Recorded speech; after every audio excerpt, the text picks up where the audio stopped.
सुमधुर नावात सुरुवात करूया. या प्रार्थना करू. आमच्या दयाळू मंदक्रोध आणि दयामय परमेश्वर पित्या, गृहसनाच्या या भक्तीच्या द्वारे प्रति सायंकाळी तुझ्या पवित्र वचनाच्या द्वारे तू आम्हास भरीत आहेस, आम्हास चालवित आहेस दे बापा. त्यासाठी आम्ही आभार मानतो. तुझी पवित्र वचनाची सेवा प्रभू तुझ्या प्रियदासांकडून या सप्ताहभर झालेली आहे आणि आता होत आहे.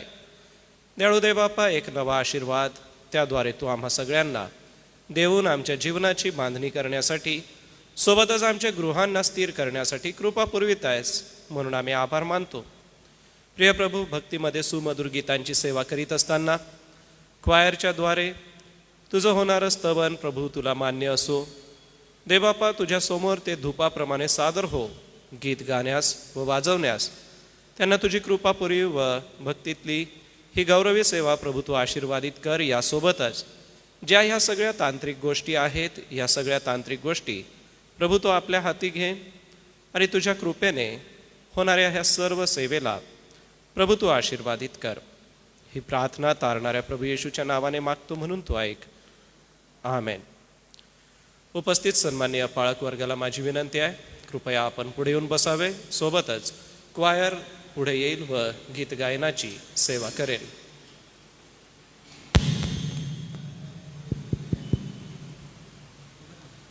क्वायर आणि तरुण संघ.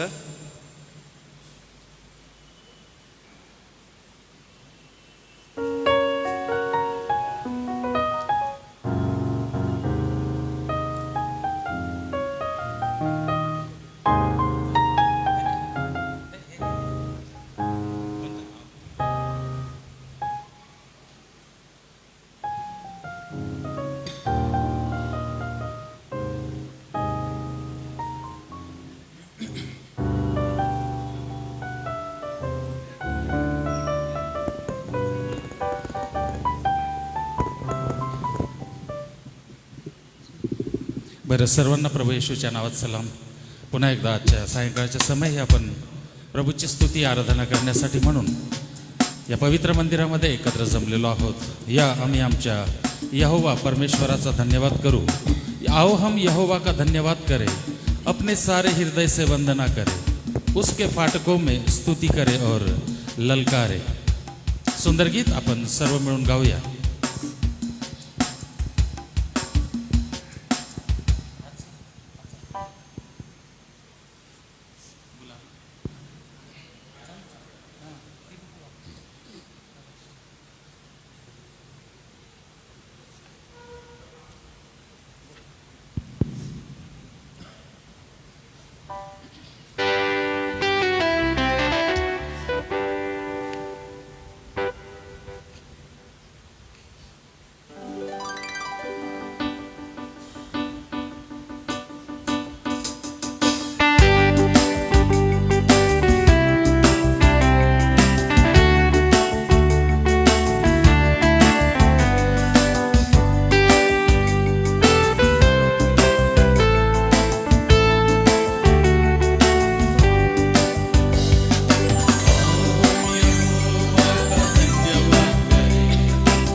जग का त्राता और तारनहार, उसकी हो जय जय सदा।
गीत नंबर 273। आदि और अंत तू ही है, अल्फा और ओमेगा तू ही है, दूतों की स्तुति तू ही है, बुद्धि और ज्ञान तू ही है।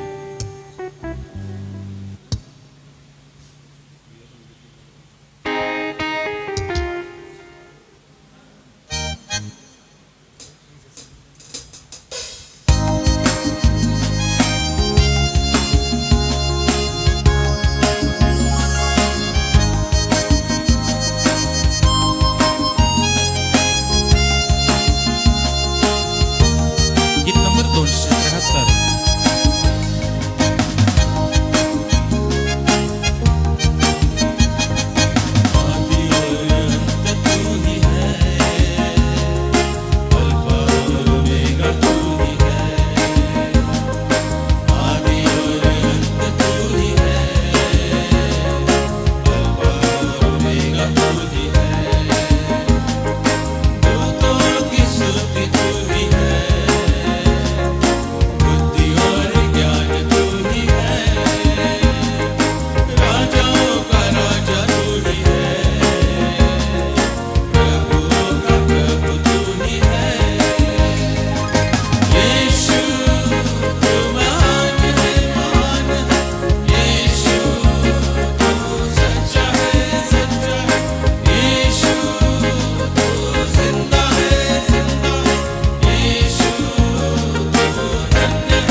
प्रभुदेव आप क्वायर तरुण संघ तुमची सेवा आशीर्वादित करो. सुज्ञानाचे योगे घर बांधिता येते, समंजसपणाने ते मजबूत राहते. ज्ञानाचे योगे त्याच्या खोल्या सर्व प्रकारच्या मौल्यवान व मनोरम वस्तूंनी भरून जातात. नीतिसूत्रे 24वा अध्याय वचन 3 आणि 4. प्रार्थना करूया. हे दयाळू देव बापा, तुझ्या समक्षतेचा आनंद आणि आमच्या गृहाला बांधण्याची जबाबदारी याबद्दल पवित्र वचनाच्या द्वारे तू आम्हाशी बोलत आहेस. योसेफाने आपलं स्थान सोडलं आणि तू त्याला इच्छितस्थळी नेलंस. त्याच्या जीवनातल्या त्याच्या घरापासून बाहेर निघण्याच्या प्रवासामधून तू आम्हाशी बोललास. एवढंच नव्हे तर प्रभू, आम्ही निर्णय घ्यावा यापर्यंत आणून आज पुन्हा एक वार तुझ्या प्रिय दासाकरवी तू आम्हाशी बोलत आहेत. आमच्या नियोजित वक्त्यांसाठी प्रभू आम्ही तुला धन्यवाद देतो. बिशप पटेल यांच्याद्वारे तू आमच्याशी बोलावस यासाठी तुझी कृपा दे. सोबतच प्रभू, वचनाच्या सेवेसाठी तू आपल्या पवित्र आत्म्याचं मार्गदर्शन त्यांना कर. पुन्हा एक वार या सभेत प्रभू आम्ही तुझी कृपा आणि अनुग्रह मागतो. तू सहाय्य कर. प्रार्थना तारणाऱ्या येशूच्या नावाने मागतो म्हणून तू ऐक. आमेन. प्रियजन हो, यावेळेला आपण पवित्र वचन ऐकणार आहोत आणि सभेच्या शेवटी सन्माननीय बिशप सतीश पटेल हे आजारी प्रियजनांसाठी प्रार्थना करणार आहेत. तर आपणाला जर प्रार्थना करायची आहे तर आपण तसं सुचवू शकता. इस समय मैं प्रभु का धन्यवाद देता हूँ क्योंकि परमेश्वर के वचन के द्वारा प्रभु हमें चला रहे हैं, उसकी अद्भुत योजनाएं हमें बता रहे हैं. इसके लिए आज हमारे बीच में उपस्थित आदरणीय बिशप सतीश पटेल जी से मैं पुनः विनती करूंगा और मंडली के सामने, कलीसिया के सामने प्रभु में उनका स्वागत करते हुए मैं आने वाले इस समय को उनके हाथ में देता हूँ.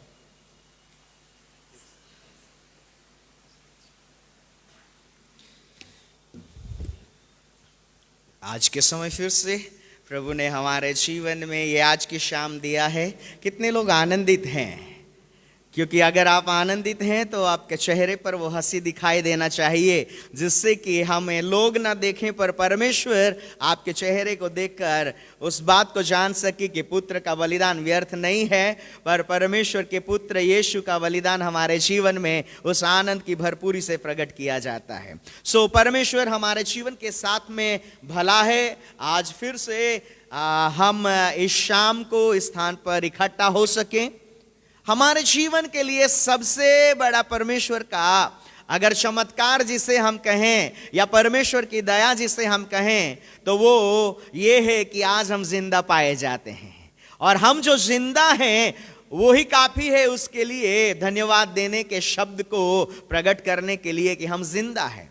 क्योंकि बहुत से लोग इन समयों को नहीं देख पाए और वो अपने जीवन में इस समय उन बातों को जो उन्हें पाना चाहिए, जहां उन्हें होना चाहिए, वे नहीं है. पर हम वहां हैं जहां हमें होना चाहिए.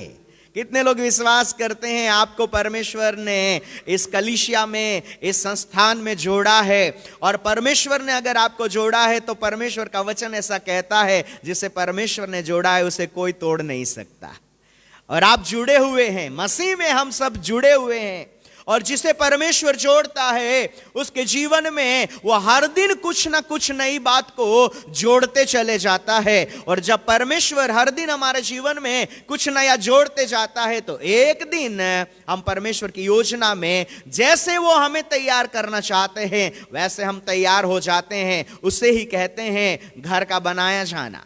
परमेश्वर हर दिन हमें बनाना चाहता है, बशर्ते ये कि हम उसके इच्छा के अनुसार अपने व्यक्तिगत जीवन को समर्पित करें, हम अपने जीवन को उसके हाथों में सौंप दें.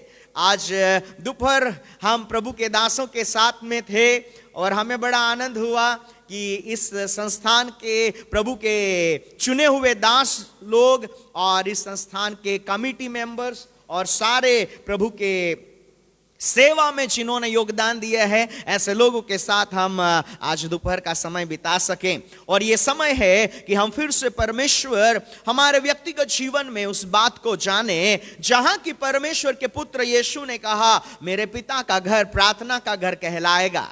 और प्रार्थना का घर का मतलब होता है कि परमेश्वर जिस स्थान से लोगों की सुने, जिस स्थान से परमेश्वर तक हर मनुष्य की आवाज पहुंचने पाए।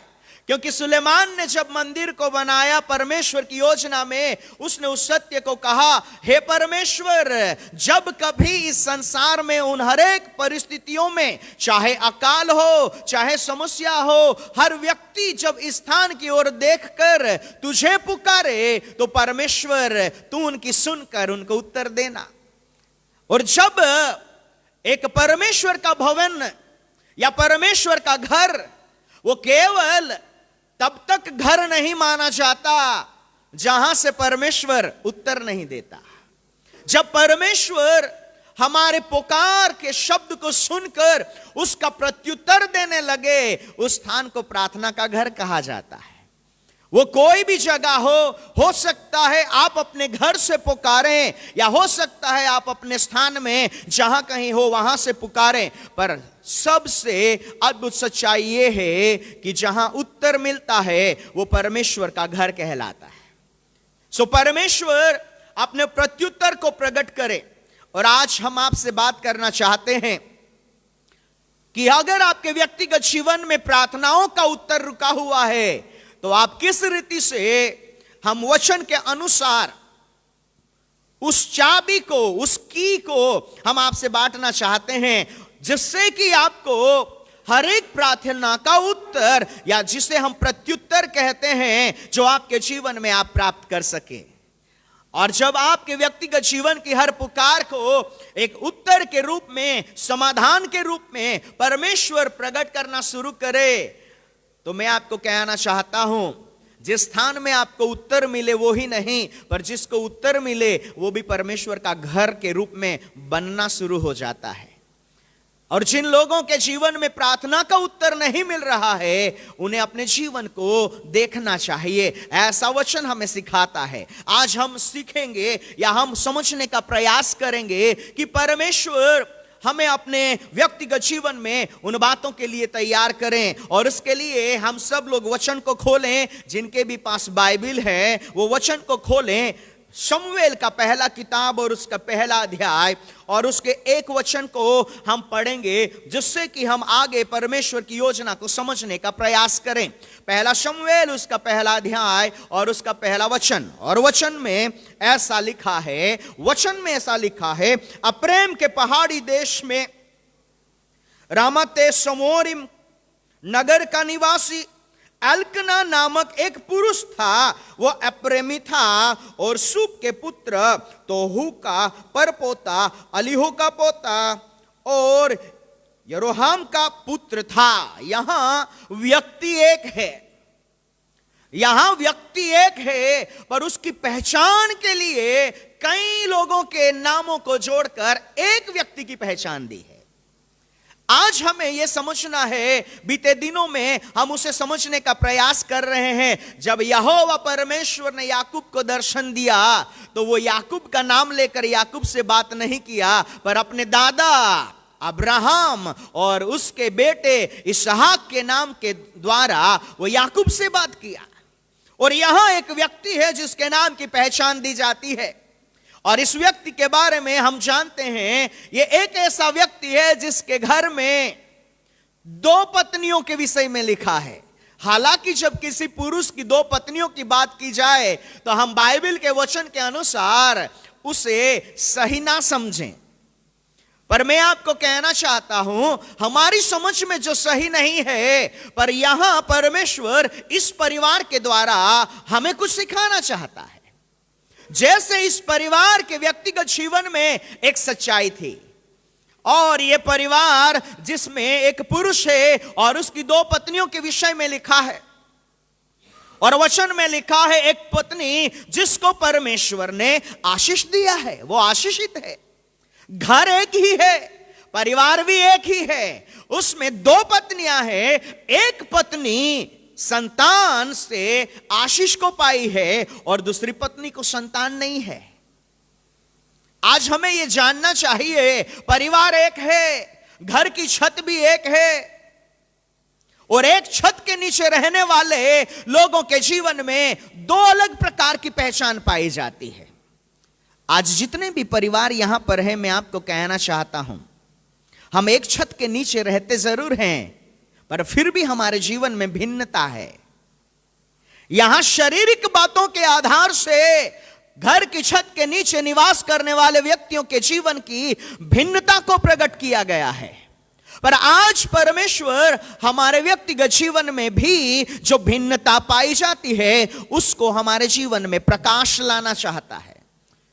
और आज हम आपको कहना चाहते हैं, परमेश्वर का वचन किसी व्यक्ति के लिए जब प्रकट किया जाता है तो वो उस व्यक्ति के लिए नहीं हो जाता, पर वो वचन हमेशा के लिए आने वाली पीढ़ियों तक उस बात को जो उस व्यक्ति के जीवन में उसने प्रकट किया है उसी बात को प्रकट करने के लिए वो जीवित पाया जाता है। बशर्त हमको समझ में आना चाहिए, आज बहुत से लोग वचन पढ़ने वाले हैं, और मैं विश्वास करता हूं यहां पर जितने भी लोग उपस्थित हैं वो वचन को पढ़ने वाले लोग हैं।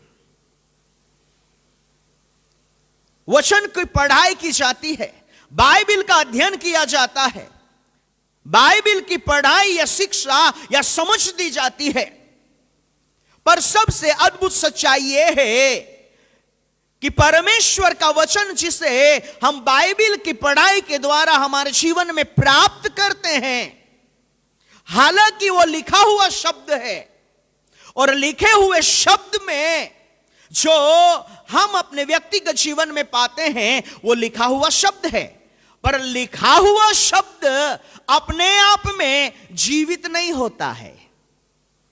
लिखा हुआ शब्द ध्यान से सुने, अगर आप अपने व्यक्तिगत जीवन में ध्यान से नहीं सुनेंगे तो आप नकारात्मकता में चले जाएंगे, क्योंकि दुष्ट आपके व्यक्तिगत जीवन में जब उस सत्य से आपको वंचित करेगा तो आप नकारात्मक हो सकते हैं। परमेश्वर का वचन जो लिखा हुआ है, लिखे हुए वचन को आप जीवित वचन नहीं कह सकते, पर एक व्यक्ति जो जीवित है, ध्यान से सुने, एक व्यक्ति जो जीवित है, जिसके व्यक्तिगत जीवन में आत्मा, प्राण और शरीर पाया जाता है, और वो व्यक्ति जब पवित्र आत्मा के प्रकाश में उस लिखे हुए वचन को अपने जीवन में न केवल पढ़ता है, न केवल सुनता है, पर उसे अपने जीवन में प्राप्त करता है और वचन के अनुसार उसे कार्य में लाने के लिए जब अपने जीवन में ले लेता है, तो वो वचन जो लिखा हुआ है वो उस व्यक्ति के जीवन में जीवित वचन बन जाता है। आज लिखे हुए वचन को हर कोई पढ़ रहा है, आज लिखे हुए वचन को हर कोई पढ़ा रहा है, पर आज सबसे बड़ी समस्या है, आज कितने लोगों के जीवन में वचन जीवित पाया जाता है। आज कितने लोगों के जीवन में वचन जीवित पाया जाता है, और जो जीवित वचन है, यहां इस वचन को जब आप सुनते हैं, आप प्रभु के भवन में आकर जब वचन को सुनते हैं, उस जीवित वचन को आपके जीवन के लिए बोया जाता है। इसीलिए परमेश्वर के पुत्र यीशु ने परमेश्वर के राज्य के दृष्टांत को जब कहा, तब कहा परमेश्वर का राज्य एक बीज बोने वाले व्यक्ति के समान है। बोया जाना, यहां उगा हुआ नहीं है, यहां दिया हुआ नहीं है, पर यहां बोया हुआ है। सो जो बोया जाता है उसे फलदायी होना है। और जब आप अपने व्यक्तिगत जीवन में वचन को बोने की अनुमति दे, बिना अनुमति के वचन आपके पास आएगा, पर वो फलदायी नहीं हो सकता, ना आपके जीवन को फलदायी बना सकता है। इसलिए हर एक सुनने वाला अपने जीवन में वचन को जीवित बनाए, न केवल पढ़े, न केवल उसकी पढ़ाई करो, पर उसको जीवित बनाना सीखे। और आज हम उस सत्य को समझने का प्रयास करें। यहां एक परिवार है, जो परिवार देखने से एक तरफ से आशीर्वादित दिखता है, पर एक तरफ से उस परिवार में आशीर्वाद छिन चुका है, ऐसी बातें दिखाई देती है। तब वचन में एक अद्भुत सत्य को वर्णित किया गया है और मैं वचन को आपके लिए पढ़ूंगा और सब लोग वचन को ध्यान से देखें जिससे कि आपको वो समझ में आए। तीसरे वचन में लिखा है, यह पुरुष प्रतिवर्ष अपने नगर से सेनाओं के यहोवा को दंडवत करने को मेल बलि चढ़ाने के लिए सीलो में जाता था। यहां वचन में लिखा है यह पुरुष हर साल, अब उन समयों में यह पुराना नियम है और पुराने नियम में हर परिवार के लिए जो समय ठहराया होता है, जैसे उनके लिए नियुक्त किया समय है, वो समय में वो परमेश्वर के भवन में बलि चढ़ाने, बलिदान देने, दान को देने, अर्पण को करने के लिए जाया करते थे। जैसे इन समयों में हम हर संडे को या हर किसी दिन को जहां परमेश्वर के भवन में इकट्ठा होते हैं, उन समयों में भी परमेश्वर के भवन में जाया करते थे लोग। और यह परिवार था जो हर साल उस स्थान में अपने व्यक्तिगत जीवन में उसने कई सालों तक ऐसे करते रहा। आज यहां बैठे हुए हर एक व्यक्ति को सोचना चाहिए, यह परिवार कई सालों से ऐसा करता था। वो हर साल जाते थे, भेंट चढ़ाया करते थे, अर्पण चढ़ाया करते थे, दान दिया करते थे। मेल बलि जहां लिखा हुआ है कि वह अपने तरफ से उन बातों को किया करते थे, पर समस्या का समाधान उनके जीवन में अब तक नहीं आया था। आज ऐसा हो सकता है, हम नहीं जानते। आज प्रभु इस वचन को क्यों हमारे बीच में ला रहे हैं हम नहीं जानते, पर परमेश्वर जानते हैं। और उस व्यक्ति के परिवार में जो समस्या थी, क्योंकि वचन में लिखा है कि वहां एक स्त्री है, उस परिवार की एक सदस्य है जिस स्त्री के जीवन के लिए एक सबसे बड़ी समस्या है। और उस बात को हम 7 वचन में पढ़ते हैं और 7वें वचन में ऐसा लिखा है, ये पहला अध्याय उसका 7 वचन, और वहां लिखा है, वह तो प्रतिवर्ष ऐसा ही करता था। और जब हन्ना यहोवा के भवन को जाती तब पनीना उसको चिढ़ाती थी, इसलिए वो रोती और खाना न खाती थी। अब सबसे बड़ी समस्या है, देखो चर्च, ये परिवार हमें कुछ सिखाना चाहता है। इस परिवार के द्वारा परमेश्वर हमें कुछ सिखाना चाहता है। ये वो परिवार है, वो हर साल उस भवन में जाया करता था, पर उस भवन में जो 2 स्त्रियों के बारे में लिखा है, उसमें से जो एक स्त्री है जो आशीषित है, उसके पास संतान है, पर उसी घर के परिवार की एक सदस्य है जिसकी संतानें नहीं है। तो जिसकी संतानें नहीं है, उसको जिसके पास संतानें हैं, वो स्त्री हर साल उस भवन में, परमेश्वर के भवन में जाती जरूर थी, पर उसके स्वभाव में परिवर्तन नहीं था। वो हर साल जिसकी संतान नहीं थी उसको चिढ़ाती थी। वचन में लिखा है।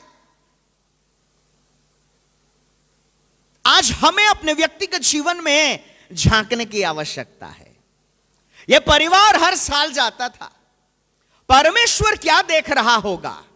क्या परमेश्वर केवल उन बातों को देख रहा है जिसको वो कर रहे हैं, या परमेश्वर उन बातों को देख रहा है जिसको वो अभी तक सुधार नहीं पाए, जिसे वो अब तक बदल नहीं पाए? ये स्त्री आशीषित थी। हर एक व्यक्ति जो यहां उपस्थित है उस सच्चाई को समझे। अगर आप अपने व्यक्तिगत जीवन में आशीषित हैं तो आप अपने व्यक्तिगत जीवन में उन बातों के लिए ज्यादा सावधान रहे, ताकि ऐसा ना हो कि ये आशीषें आपके व्यक्तिगत जीवन का स्वभाव को उस स्थान में परिवर्तित कर दे जहां परमेश्वर की प्रसन्नता आपके जीवन से दूर हो जाए। बाइबल में परमेश्वर के आशीष के बारे में बहुत सी आत्मिक सच्चाइयों को वर्णन किया गया है। अब्राहम परमेश्वर का चुना हुआ व्यक्ति था और परमेश्वर ने उसे कहा, तुझे अपने स्थान से निकलना होगा और अब्राहम जब चल निकला तब वचन में लिखा है कि अब्राहम की भेड़ बकरियां और संपत्ति बढ़ गई। देखिए, वचन में परमेश्वर साफ कहता है अब्राहम की व्यक्तिगत जीवन में जब उसने चलना शुरू किया तो भेड़ बकरियां बढ़ गई, पर उसको संतान नहीं मिला था। भेड़ बकरियों का बढ़ना हमारी दृष्टि में आशीष हो सकता है, संपत्ति का बढ़ना हमारी दृष्टि में आशीष हो सकता है, पर परमेश्वर की दृष्टि में आशीष वो है जिसका उसने आपको वायदा किया है या आपसे वादा किया है, वो जब आपके जीवन में पूरा करेगा, जब आप प्राप्त करोगे, आप परमेश्वर की दृष्टि में आशीषित कहलाओगे। अब्राहम की भेड़ बकरियां जरूर बढ़ी थी। अब्राहम को ही छोड़ दीजिए, अब्राहम के साथ और एक व्यक्ति चल लिया था और उसके साथ साथ उसका भतीजा लोत भी चल लिया था। और वचन में लिखा है अब्राहम के कारण लोत की भी संपत्ति बढ़ गई। ऐसा हो सकता है कि एक व्यक्ति परमेश्वर की योजना में चलना शुरू करे तो उसके साथ जो जुड़ा हुआ व्यक्ति है, उसकी संपत्ति में, उसके व्यक्तिगत जीवन के साथ में जो दिखाई देने वाली बातें हैं, वहां आशीष के रूप में बढ़ोतरी दिखाई दे, पर उसे यह नहीं मान लेना चाहिए कि वो आशीषित है। अब्राहम अपने व्यक्तिगत जीवन में संपत्ति में बढ़ोतरी को देखता है। लोगों ने देखा अब्राहम की संपत्ति बढ़ रही है, पर अब्राहम ने परमेश्वर को कहा, हे परमेश्वर, तुमने जो वायदा मुझसे किया था, आपने हमसे जो वायदा किया था, वो संतान अभी तक मुझे नहीं मिला है। आज कलीसिया को उस सत्य को समझना चाहिए, आशीष वो नहीं है जो बढ़ने से हम बोलते हैं कि ये आशीष है, पर आशीष वो होती है जिसको देने का वायदा परमेश्वर ने किया है और वो आपके जीवन में परमेश्वर देता है। अब्राहम अपने व्यक्तिगत जीवन में संपत्ति में बढ़ोतरी को पाया, लोत अपनी संपत्ति में बढ़ोतरी को पाया। अब अब्राहम और लोत एक साथ नहीं रह सकते थे क्योंकि उनकी भेड़ और बकरियां बढ़ गई। अब ऐसा आशीष क्या काम का जो दोनों साथ चलने वालों को विभाजित कर दे। यह कैसा आशीष है जो एक साथ चल निकले थे, उन दोनों को अलग कर दिया। अब ये दोनों अलग हो रहे हैं, क्यों? क्योंकि उनकी भेड़ और बकरियां बढ़ चुकी थी। क्यों संपत्ति ने उन दोनों के बीच में अलगाव को, दोनों एक दूसरे से अलग क्यों हो गए? अब्राहम के व्यक्तिगत जीवन के द्वारा वो आशीषित हुआ। इस परिवार में, एक ही परिवार में दो स्त्रियां हैं, एक की संतानें हैं, एक के संतान नहीं है। पर हम आपको कहना चाहते हैं, जिसके पास संतान नहीं है वो परमेश्वर के भवन में जाती है, जिसके पास संतान है वो भी परमेश्वर के भवन में जा रहे हैं। दोनों परमेश्वर के भवन में जा रहे हैं और हर साल जा रहे हैं। और आगे वचन में लिखा है, आप लोगों को उस सत्य को समझना होगा। आगे वचन में एक अद्भुत सच्चाई को लिखा है और वहां वचन में लिखा है कि जब वे उस स्थान में जाते हैं तो वह तो प्रतिवर्ष ऐसा किया करता था, और जब हन्ना यहोवा के भवन को जाती थी तब पनीना उसको चिढ़ाती थी, इसलिए वो रोती और खाना न खाती थी।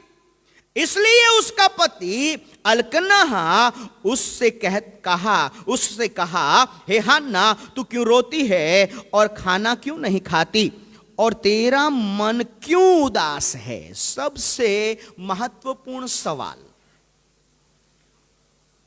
उसके पति ने उसे बहुत सारे सवाल पूछे, पर सबसे जरूरी सवाल था, तेरा मन उदास क्यों है? तू रोती है वो जरूरी नहीं है, तू खाना नहीं खाती वो भी समझ में आता है, पर उसके पति ने कहा तेरा मन क्यों उदास है? बात यहां मन की है। और यही है कि हमारे प्रार्थना का उत्तर स्त्री के बारे में अगर आप और अधिक सच्चाई को समझना चाहें तो 5वें वचन को पढ़ लेंगे, जिससे कि हमें समझ में आए 5वां वचन क्या कहता है। और 5वें वचन में ऐसा लिखा है, परंतु हन्ना को वह दूना दान दिया करता था। हन्ना जिसकी संतानें नहीं थी और उसका पति उसे दुगना दान देता था, ताकि वह उस भवन में दुगना दान दे सके। ध्यान से सुने, हर साल जिसकी संतानें थी वो पत्नी जितना दान देती थी, उससे दुगना दान जिसकी संतानें नहीं थी वो पत्नी प्रभु के भवन में दिया करती थी। पर फिर भी उसके प्रार्थना का उत्तर उसे नहीं मिला था। उसने दुगना दान दिया है। मैं नहीं कह रहा हूं, वचन कह रहा है।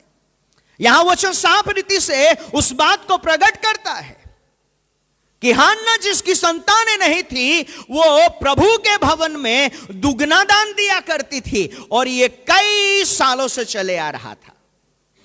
हर साल ऐसा होता था। वे दुगना दान डालती थी, उसके साथ में जाने वाली स्त्री पनीना उसको चिढ़ाती थी, वो खाना नहीं खाती थी और रोती थी। ये हर साल उसके जीवन में हो रहा था। और एक स्त्री के लिए ये एक लंबे समय तक जब घटित हो रहा था, उसका मन टूट गया। सबसे अद्भुत सच्चाई है, उसका मन उदास हुआ। और जब उसका मन उदास हुआ तो वचन में एक अद्भुत सच्चाई को लिखा गया है। और वहां जब हम उस स्थान में वचन को पढ़ते हैं, उसका मन जब उदास हुआ, हर साल वो खाती नहीं थी, रोती थी और दुगना दान डालकर वापस चली जाती थी। हो सकता है आपके जीवन में कुछ ऐसी बातें चल रही है जिसको परमेश्वर आज हाईलाइट करने जा रहे हैं। हम आपके व्यक्तिगत जीवन को इस समय परमेश्वर के वचन के प्रकाश में प्रकट होने के लिए उस सत्य तक आपको बढ़ाना चाहते हैं। परमेश्वर यहां उस वचन के द्वारा स्त्री के जीवन में हर समय होने वाली घटनाओं के द्वारा परमेश्वर हमसे बात करना चाहता है। यह उस स्त्री की कहानी नहीं है, ना वो उस समय घटित हो गई, अब उसका हमसे क्या लेना देना। कई बार हम लोग ऐसा सोचते हैं, बाइबल में जो किरदार है या जिसका नाम है, जिसके जीवन में वो बातें घटित हुई, वो केवल उसके लिए है। मैं आपको कहना चाहता हूं, अगर वो केवल उसी व्यक्ति के लिए होता तो बाइबल में लिख के आपको क्यों देता परमेश्वर।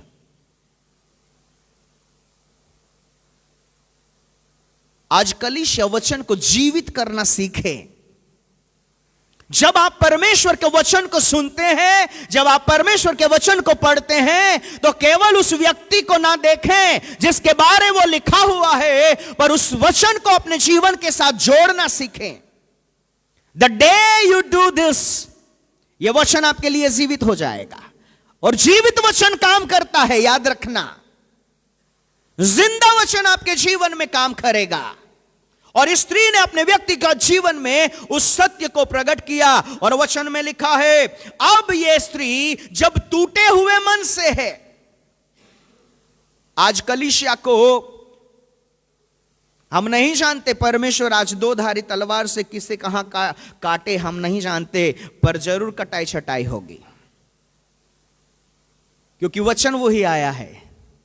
और यहां वचन में लिखा है, जब स्त्री को दुगना दान देते हुए वहां सेवा करने वाले व्यक्तिगत जीवन के बारे में लिखा है। और 9 वचन में हम पढ़ेंगे, और वहां वचन में लिखा है, तब सीलो में खाने और पीने के बाद हन्ना उठी और यहोवा के मंदिर के चौखट के एक बाजू के पास एलियाजक कुर्सी पर बैठा हुआ था। एलियाजक कुर्सी पर बैठा हुआ था। एली कहने से कोई सामान्य व्यक्ति नहीं है। एली कहने से वो परमेश्वर के भवन का वो याजक है जिसे परमेश्वर ने नियुक्त किया है। एक स्त्री है जो संतान को मांग रही है परमेश्वर के भवन में। उसी भवन में एली है जो परमेश्वर की सेवा कर रहा है। परमेश्वर ने उसे संतान दिया हुआ है। एली को परमेश्वर ने संतान से वंचित नहीं रखा, एली को परमेश्वर ने संतान दी है जो परमेश्वर की भवन में सेवा करता है। पर उसी भवन में एक स्त्री संतान को मांगने के लिए उस भवन में आकर परमेश्वर के आगे गिड़गिड़ा रही है, और अब उसका मन टूटा हुआ है। और टूटे हुए मन के साथ में जब उसने परमेश्वर के मंदिर के चौखट के पास से अपने व्यक्तिगत जीवन के स्थान को प्रकट किया, 10 वचन, वह मन से व्याकुल, ध्यान से सुने, वह मन से व्याकुल होकर यहोवा से प्रार्थना करने और बिलक बिलक कर रोने लगी। यहां शब्द है। आज कलीसिया को एक सत्य को समझना चाहिए। आज कलीसिया को, प्रभु के लोगों को एक सत्य को समझना होगा। हन्ना अपने व्यक्तिगत जीवन में इस सत्य को यहां प्रकट करती है। एली परमेश्वर के भवन का याजक है। यहां किसी प्रभु के दास का अपमान नहीं है। यहां उस रियल पिक्चर को परमेश्वर वचन के द्वारा प्रकट कर रहा है। वहां एली है जो कुर्सी में बैठा हुआ है, शाप लिखा है, वो कुर्सी में बैठा हुआ है। और ये स्त्री जो परमेश्वर के भवन के अंदर दाखिल हुई, वो मन से टूटे हुए हालात में परमेश्वर से प्रार्थना कर रही है, और वचन में लिखा है बिलक बिलक कर रो रही है। इतना सफाई से यह वचन उस बात को प्रकट कर रहा है। जब वो बिलक बिलक कर रोने लगी, 11 वचन, और उसने यह मन्नत मानी। यहां से हमारी प्रार्थना का उत्तर कैसा पाए, उस सत्य को परमेश्वर लाना चाहता है। अगर आप अपने व्यक्तिगत जीवन में एक लंबे समय से जिस बातों को पाना चाहते हैं, पर अगर वो आपके जीवन में रुकी हुई है, दिस इज द की। यह है वो चाबी जिसको हन्ना ने अपने जीवन में काम में लाया। और बाइबल में अगर किसी ने उस कार्य को अपने जीवन में किया है, तो वो वचन जीवित रूप से आज भी हमारे जीवन में कार्य करने के लिए मौजूद पाया जाता है। वी कांट डिनाई, हम उसको रिजेक्ट नहीं कर सकते। और यहां परमेश्वर का वचन उस बात को कहता है, उस स्त्री ने टूटे हुए मन से जब उस स्थान में प्रवेश किया, तब उसने मन्नत मानी, हे सेनाओं के यहोवा, यदि तू अपनी दासी के दुख पर सचमुच दृष्टि करे। हन्ना के शब्द बड़े अद्भुत हैं। कलीसिया, हम प्रार्थना जरूर करते हैं, पर हमारे शब्द परमेश्वर को हमारी ओर दृष्टि करने के लिए विवश नहीं कर पाते। हन्ना के शब्द हैं, और हन्ना ने अपने व्यक्तिगत जीवन में उस सच्चाई को कहा, हे सेनाओं के यहोवा, यदि तू अपनी दासी के दुख पर सचमुच दृष्टि करे और मेरी सुधि ले। हमारे पास इतना समय नहीं है कि हम आपको हर बात बता सकें, पर हम उस लक्ष्य तक पहुंचने का प्रयास करेंगे। और वहां लिखा है, दृष्टि करे और सुधि ले, और अपनी दासी को न भूल जाएं, और अपनी दासी को पुत्र दे। अब उसने कहा, परमेश्वर, मैं पुत्र के लिए आपके पास आई हूं। पर मैं आपको कहना चाहता हूं, हन्ना की प्रार्थना में पुत्र को मांगे जाने से पहले उसने बहुत सी बातों को पहले कहा, और जिसे वो मांगना चाहती है उसे बाद में कहा। आज विश्वासी समुदाय शॉर्टकट, आज हमको शॉर्टकट में सब कुछ चाहिए। हम कई बार तो ऐसी प्रार्थना करते हैं कि हम परमेश्वर पर उपकार करते हैं। परमेश्वर, तेरे पास आया हूं और ये मांगता हूं, आप हमें ये दे दीजिए। अरे, प्रार्थना करने का भी कोई सिस्टम होना चाहिए, प्रार्थना करने का भी कोई तरीका होना चाहिए। आज हमारे जीवन की प्रार्थनाओं को देखकर परमेश्वर आंसू बहाने के अलावा कुछ नहीं कर सकते। यहां जिसकी प्रार्थना के शब्द को परमेश्वर ने सुना, उसने अपने लिए जिन बातों को मांगा वो पहले नहीं है, उससे पहले वो हर एक स्थान को प्रकट करती है।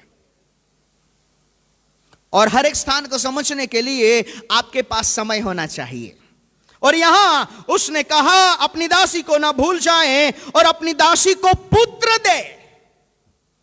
और अगर परमेश्वर आप उसे मुझे पुत्र दें तो मैं उसे उसके जीवन भर के लिए यहोवा को अर्पण करूंगी। अब यहां से परमेश्वर को इस दासी के शब्द ने जो अब तक उत्तर नहीं पाया, हर एक व्यक्ति ध्यान से समझे। हर साल यह स्त्री आया करती थी, समझ रहे हैं?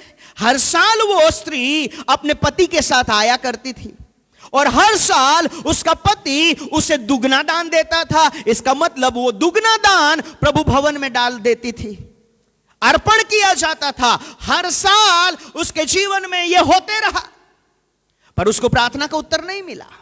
पर इस साल उसके व्यक्तिगत जीवन में एक अद्भुत बात को उसने कहा, और यह है, मैं आपको कहना चाहता हूं, यह कार्य, यह शब्द उसके मुंह में जब आ रहे हैं, उसका सबसे मुख्य आधार है रोना और खाना न खाना नहीं है, पर टूटा हुआ मन है। टूटा हुआ मन। यह स्त्री हर साल खाना नहीं खाती थी, हर साल रोती थी, पर प्रार्थना को उत्तर नहीं पाती थी। पर जिस साल उसके व्यक्तिगत जीवन में उसका मन टूट गया, परमेश्वर उसके टूटे हुए मन को जब देखा, और टूटे हुए मन के आधार से कौन परमेश्वर के समान शब्दों को बोल सकता है। यह स्त्री यहां जो शब्द बोल रही है, हर एक व्यक्ति उसे ध्यान से समझे। मनुष्य मांगता है, मनुष्य मांगता है, परमेश्वर देता है। इंसान उसे प्यार कहता है जब उसे कोई देता है, परमेश्वर उसे प्यार कहता है जब वो अपना सब कुछ दे देता है। इंसान जब किसी से कुछ पाता है तो ऐसा कहता है, देने वाला व्यक्ति मुझे प्यार करता है। सो इंसान की दृष्टि में प्यार क्या है? पाना। हमारी दृष्टि में प्यार क्या है? हमारे जीवन में कुछ पाना। पर परमेश्वर की दृष्टि में क्या प्यार है? देना। और जिस वचन को हम सब जानते हैं और हम सब बोलते हैं, यूहन्ना 3:16, वहां क्या लिखा है? परमेश्वर ने जगत से इतना प्यार किया कि उसने अपना एकलौता पुत्र दे दिया। परमेश्वर का प्यार क्या है? अपना सबसे कीमती। क्या आप जानते हैं जब आप यीशु कहते हैं तो आप किसके बारे में बोलते हैं? जब आप यीशु शब्द का उपयोग करते हैं तो आप किस बारे में बोलते हैं? मैं आपको सत्य कहना चाहता हूं, परमेश्वर का अपना जो सबसे कीमती था, स्वर्ग के स्थान में जो सबसे बहुमूल्य था, परमेश्वर के लिए जो सबसे मूल्यवान था, जिसकी कोई कीमत अदा नहीं कर सकता, ऐसा जो परमेश्वर ने दिया, उसे हम यीशु कहते हैं। और हम कितनी आसानी से यीशु बोल लेते हैं। जिसने अपने सबसे कीमती चीज को दिया है, पिता ने अपनी सबसे बहुमूल्य पहचान को दिया है, वो है यीशु।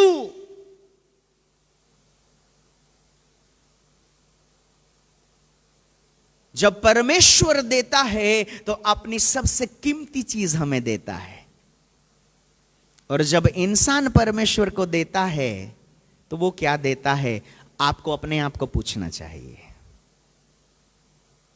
परमेश्वर का प्यार इतना महान है, उतना ही इंसान का प्यार सबसे घटिया है। हम अपने फायदे के लिए पाना चाहते हैं, हम हमारे लाभ के लिए कुछ पाना चाहते हैं, जो हमें मिलता है उसे हम प्यार कहते हैं। पर परमेश्वर जो दे देता है और सबसे कीमती देता है, उसे अपना प्यार कहता है। क्या हम जानते हैं उस यीशु को?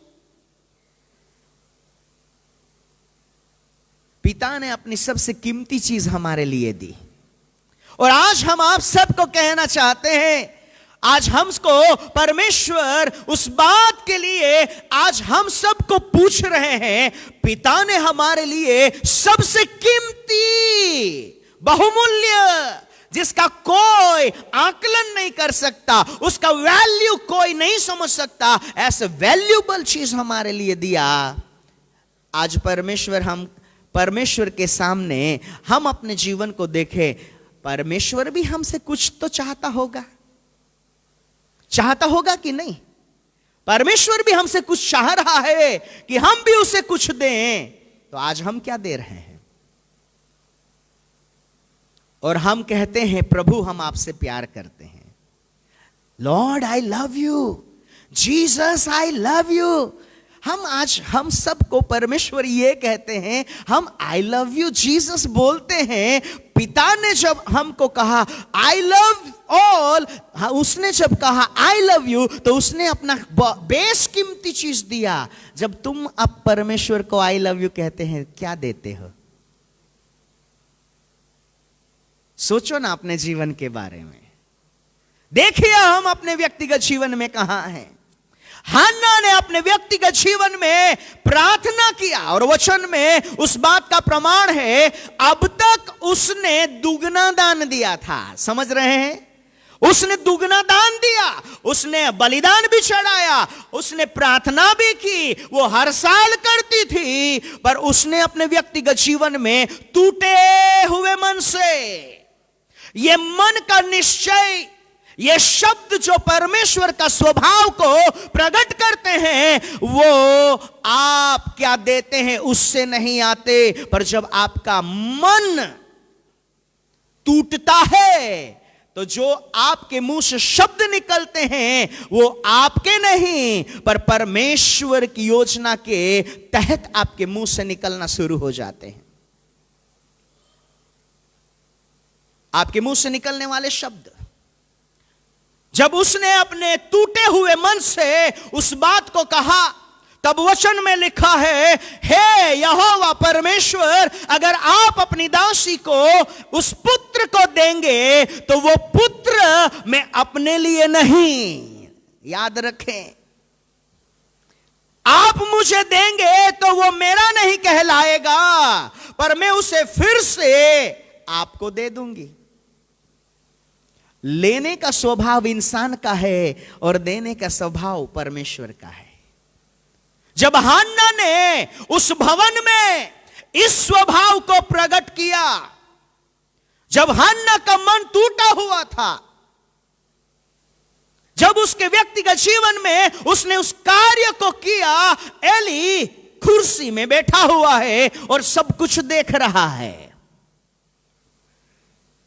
और एली ने जब हन्ना के जीवन में इस घटना को घटित होते हुए देखा, हम वचन को नहीं पढ़ेंगे, पर वचन में साफ शब्दों में लिखा है, एली ने हन्ना के जीवन के इस कार्य को नहीं समझ पाया। ब्लाइंड आइज, जिनकी आत्मिक आंखें खुली नहीं है, वो आंखों से निकलने वाले आंसू को देख सकता है, पर टूटे हुए मन को नहीं देख सकता। एली हर साल स्त्री की आंखों से बहने वाले आंसू, वो खाना नहीं खा रही है, उसे तो वो देख पाता था, पर टूटा हुआ मन एली को समझ में नहीं आया। और तब एली एक शब्द को बोल बैठा, तू कब तक ऐसा करती रहेगी?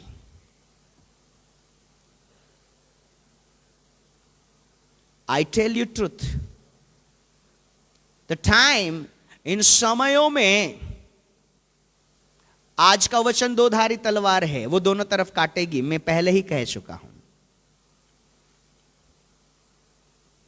इन समयों में कलीसिया के लिए प्रभु के दासों ने बहुत प्रार्थनाएं की है, पर आज हम आपको कहना चाहते हैं इन समयों में कलीसिया को भी प्रभु के दासों के लिए प्रार्थना करना चाहिए कि एली की आंखें जो नहीं देख सकती थी वो बातें प्रभु के दास लोग देखना शुरू करें।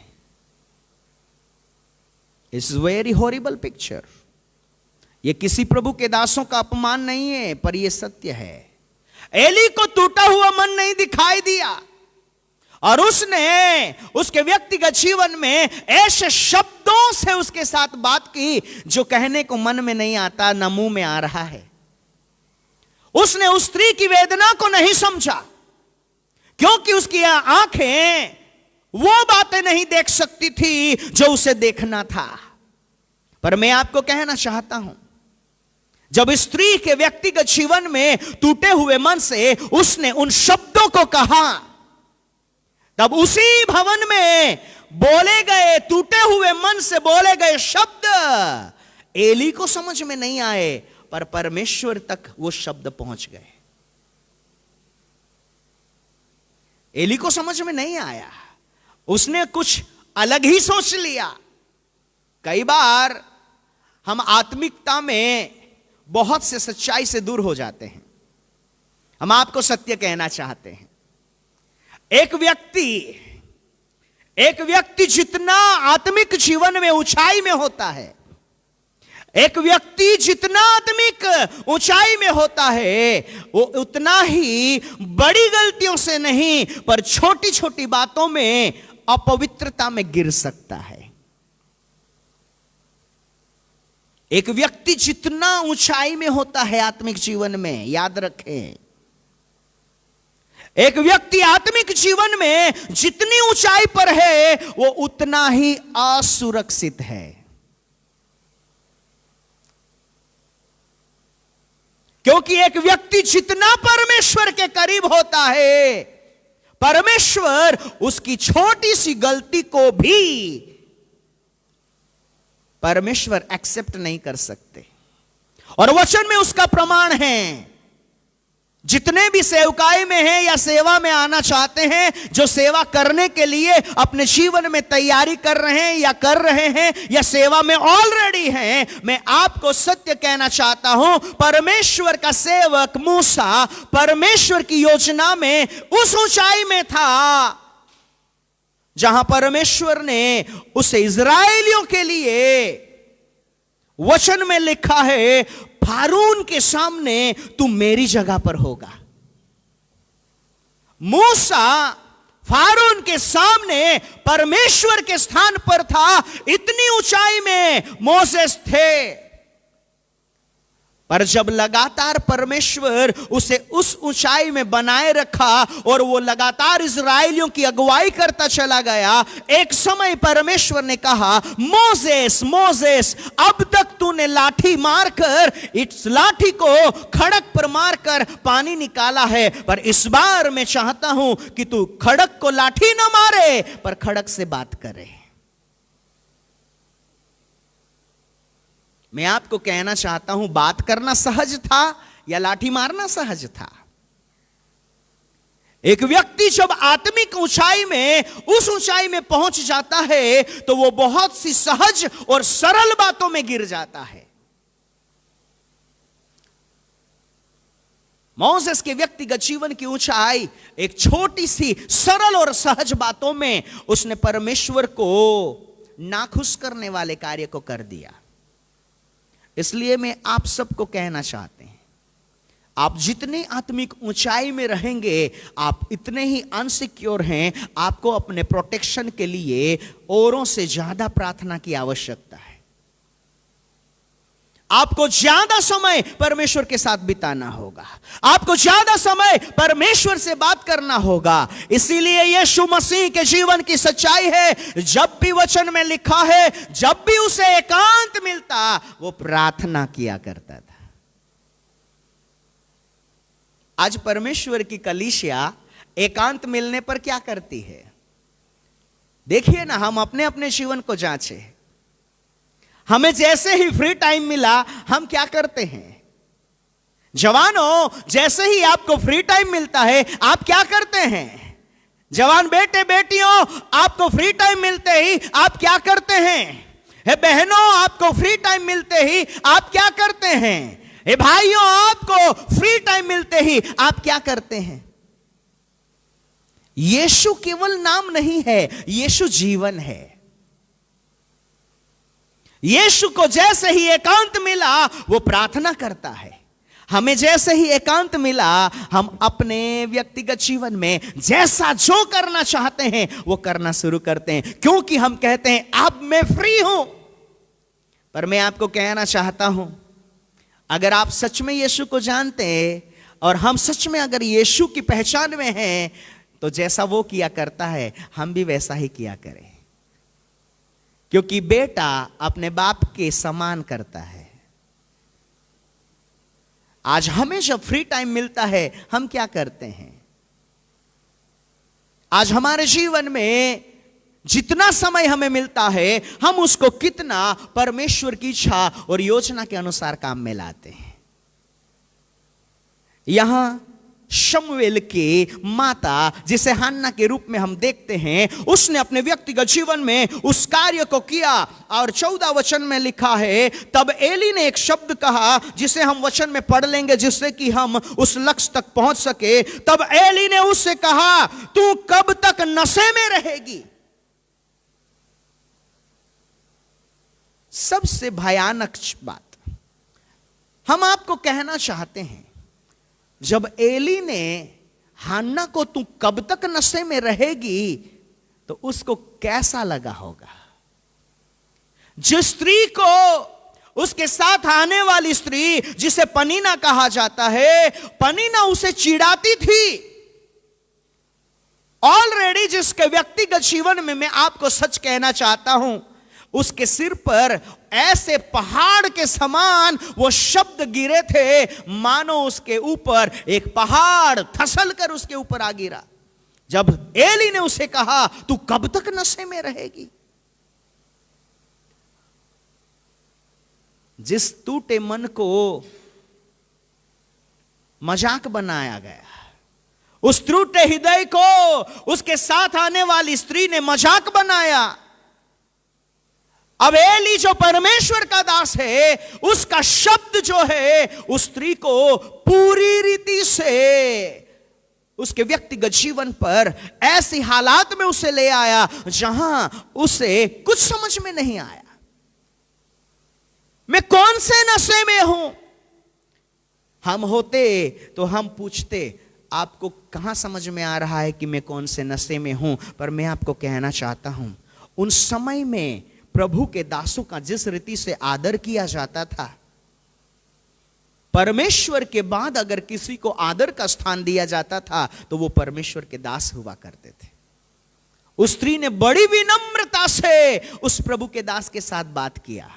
कलीसिया, जिसे हम समझने का प्रयास कर रहे हैं, यीशु 30 साल तक अपने माता पिता के घर में रहकर उनकी अधीनता में जब वो बना रहा, सृष्टि का रचने वाला, जिसके मुंह से निकलने वाले शब्द परमेश्वर ने जब शब्द कहा वही तो यीशु था, क्योंकि यूहन्ना उस बात को कहता था, आदि में जो शब्द था वही शब्द सदैव होकर हमारे बीच में डेरा किया। वही शब्द जो सृष्टि का करता था, जब उसके पिता जो कारपेंटर हुआ करते थे, जब वो उसे कहते थे, यीशु आज हमें ये बनाना है, मैं आपको कहना चाहता था, एक शब्द को बोलकर जो सृष्टि का सृजन कर सकता है वो अपने बाप की बात मानकर कुर्सी बनाता होगा तो उसके जीवन में क्या समझ में आता होगा। इतनी अधीनता यीशु के जीवन में थी, इतना समर्पण उसके जीवन में था। यीशु अपने मन में सोचता भी होगा, उसने सोचा नहीं सोचा, ये मैं बात कह रहा हूं, ऐसा वचन में लिखा नहीं है, उसको वचन के साथ मत जोड़िए। पर यीशु ऐसा सोच सकता है, अगर मैं कह दूं तो ये कुर्सी क्या सिंहासन बन जाए। पर यीशु ने ना शब्द कहा, ना अपने पिता की किसी बात को टाला। इतना समर्पण यीशु में था। तब जाके 30 साल, एक दिन नहीं 30 साल तक वो समर्पित जीवन में जीता रहा। तब परमेश्वर के राज्य के लिए ठहराए हुए समय में पिता उसके व्यक्तिगत जीवन को यूहन्ना जो यरदन में खड़ा था, जिसे हम समझ रहे हैं, एक यरदन है जो पुराने नियम में है, जहां याजक अपने कांधों के ऊपर परमेश्वर के द्वारा 3 बातें जो संदूक में रखी है उसे उठाकर यरदन में खड़े रहे तो यरदन 2 भाग हो गए, और जहां वे खड़े रहे वहां से पत्थरों को उठाया गया। एक यरदन जो पुराने नियम में याजकों के द्वारा फाड़ी गई, दूसरी बार एलिया ने अपने झब्बे से उसे फाड़ा। उसी यरदन को एलीशा ने एलिया के झब्बे से फिर से फाड़ा। यरदन को 3 बार फाड़ा गया। पर नए नियम में यूहन्ना ने यरदन को नहीं फाड़ा, पर यरदन यहां स्वर्ग के, आकाश के द्वार को खोलने की जगह बन गई। पुराने नियम में यरदन 2 भाग में बट गई। वो एक पार से, एक छोर से सामने की छोर पर पहुंचे, पर यहां यूहन्ना के द्वारा यरदन इस छोर से उस छोर पहुंचने का रास्ता नहीं था, पर इस संसार से परमेश्वर जो आकाश को खोलने वाला परमेश्वर है उसका द्वार था।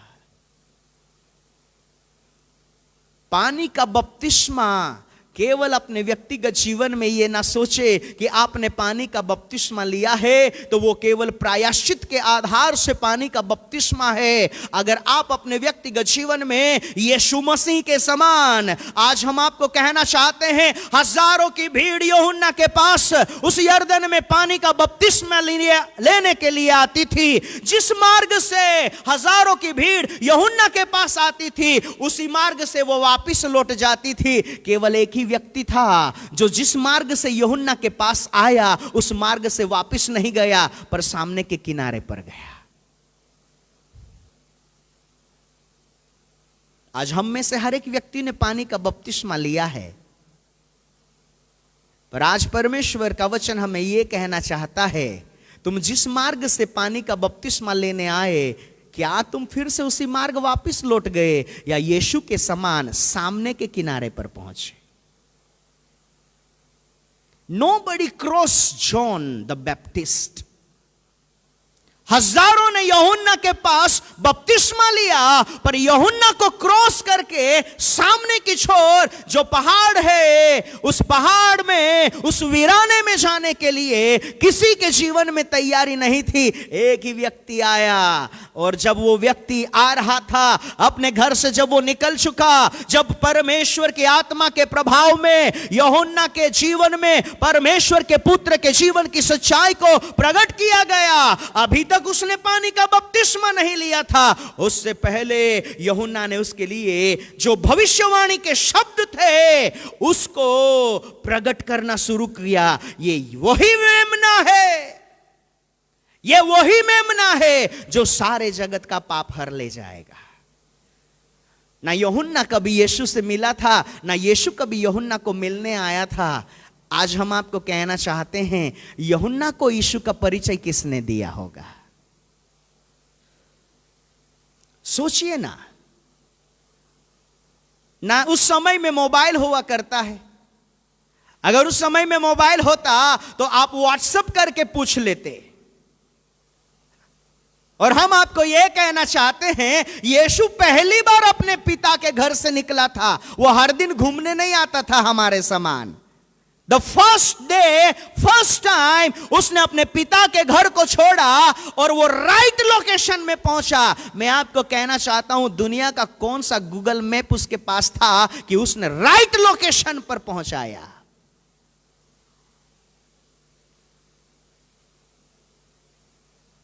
यीशु को सही स्थान पर ले आया। यीशु अपने व्यक्तिगत जीवन में यूहन्ना के पास पहुंचा। मैं आपको सत्य कहना चाहता हूं, जब आप अपने जीवन को परमेश्वर के राज्य के लिए खड़ा करेंगे। परमेश्वर का राज्य और स्वर्ग का राज्य, दोनों में अंतर है।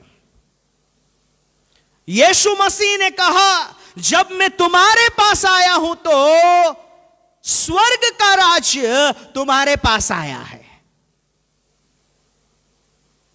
यूहन्ना परमेश्वर के राज्य को प्रकट कर रहा है।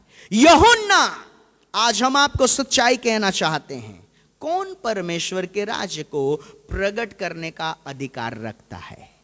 Can anyone can? नो। क्या हर कोई व्यक्ति परमेश्वर के राज्य को प्रकट कर सकता है?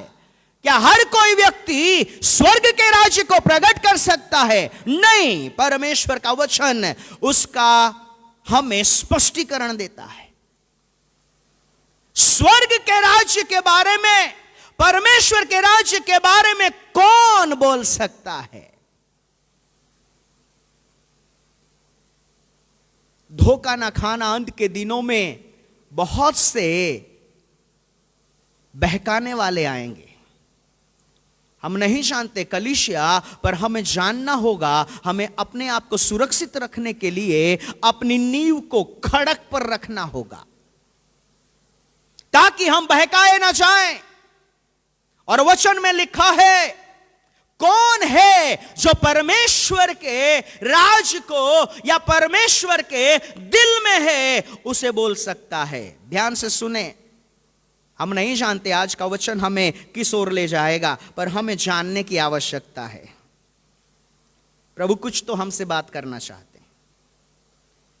हो सकता है आने वाले समय की परिस्थितियों को परमेश्वर जानते हैं, हम नहीं जानते।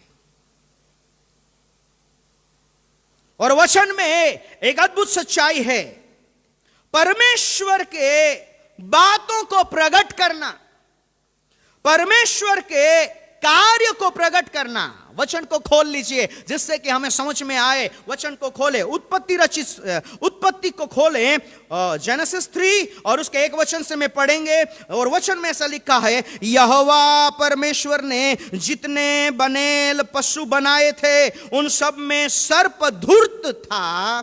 उसने स्त्री से कहा, क्या सच है कि परमेश्वर ने कहा तुम इस वाटिका के किसी वृक्ष का फल न खाना? सबसे पहला सवाल, आज हम आपको कहना चाहते हैं, आपकी दृष्टि में शैतान है कौन?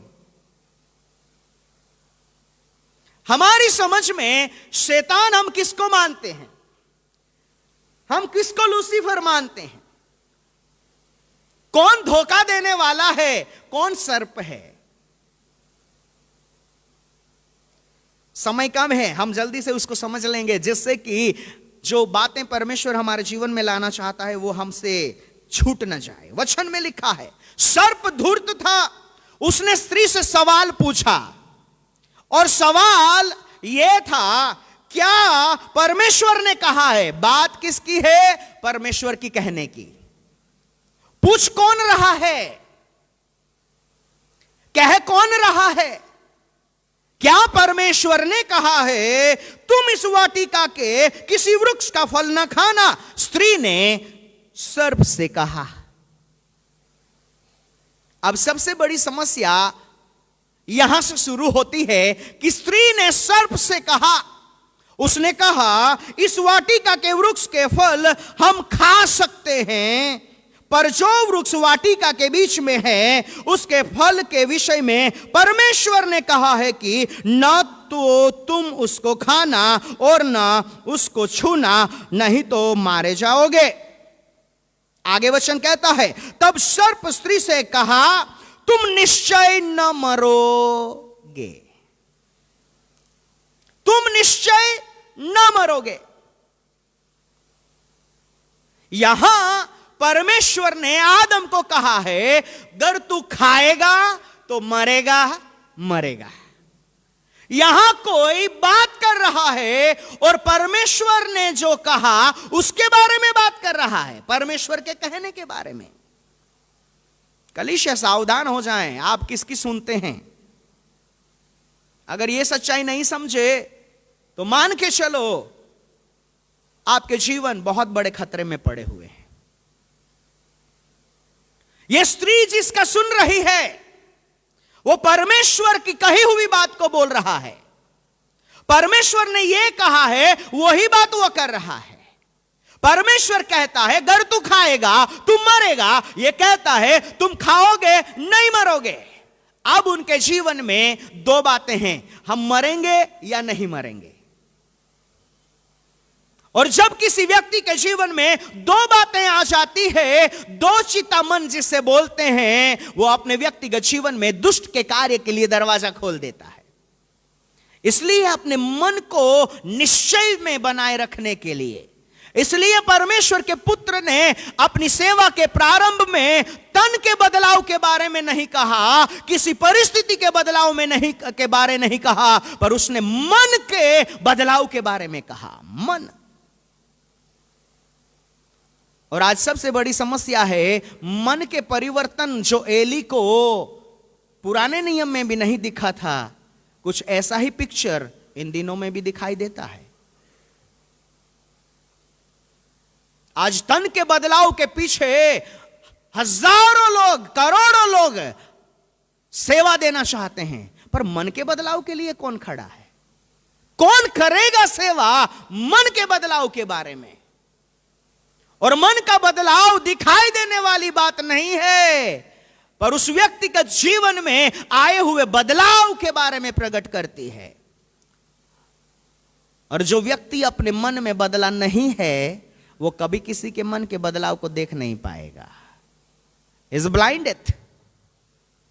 जब अंधा अंधे को ले चले तो दोनों खाई में गिरने से कभी नहीं बचेंगे।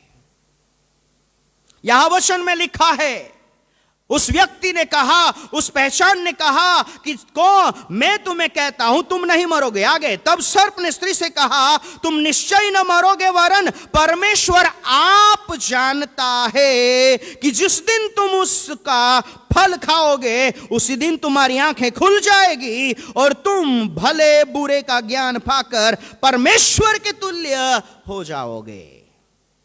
अब मैं आपको पूछना चाहता हूं, क्या इस सर्प ने कोई पाप की बात कही? क्या उसने कोई गलत बात कही? नहीं, उसने परमेश्वर की बात कही। उसने परमेश्वर ने क्या कहा उस बात को कहा। उसने परमेश्वर जानता क्या है वो कहा। उसने परमेश्वर के मन की बात कही। पर मैं आपको कहना चाहता हूं, हर एक व्यक्ति जो परमेश्वर के बातों को कहता है, जो हर एक व्यक्ति परमेश्वर की मन की बातों को कहता है, पर जहां परमेश्वर है अगर वो वहां नहीं है उस ऊंचाई में, ये वो सर्प है, ये वो लूसीफर है जो पहले परमेश्वर के राज्य में हुआ करता था, पर अब वो वहां नहीं है। जब परमेश्वर के राज्य में वो नहीं है और परमेश्वर की मन की बात वो करता है, तो वो परमेश्वर की ओर से नहीं है, पर वो लूसीफर है।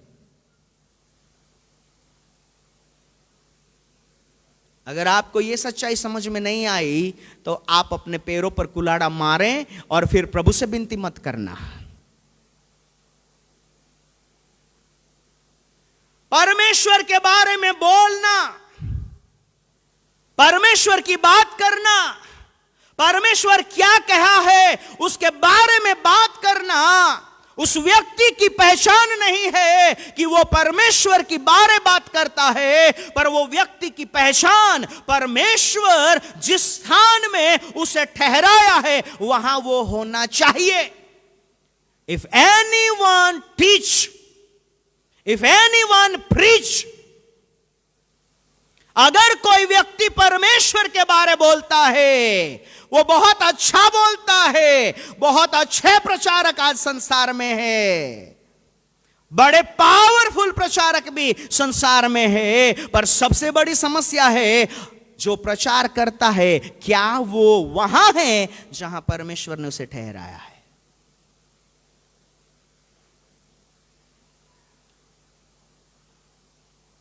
हम आपको सच्चाई कहना चाहते हैं।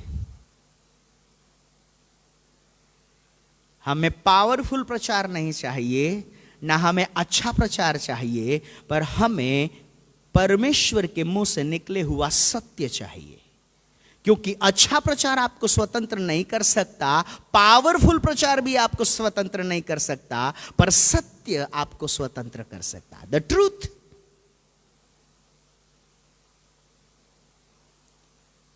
जो बात कर रहा है वो परमेश्वर की बात कर रहा है, बोलने वाला परमेश्वर की बात कर रहा है, पर वो परमेश्वर के ठहराए हुए स्थान पर नहीं था, इसलिए वो लूसीफर है।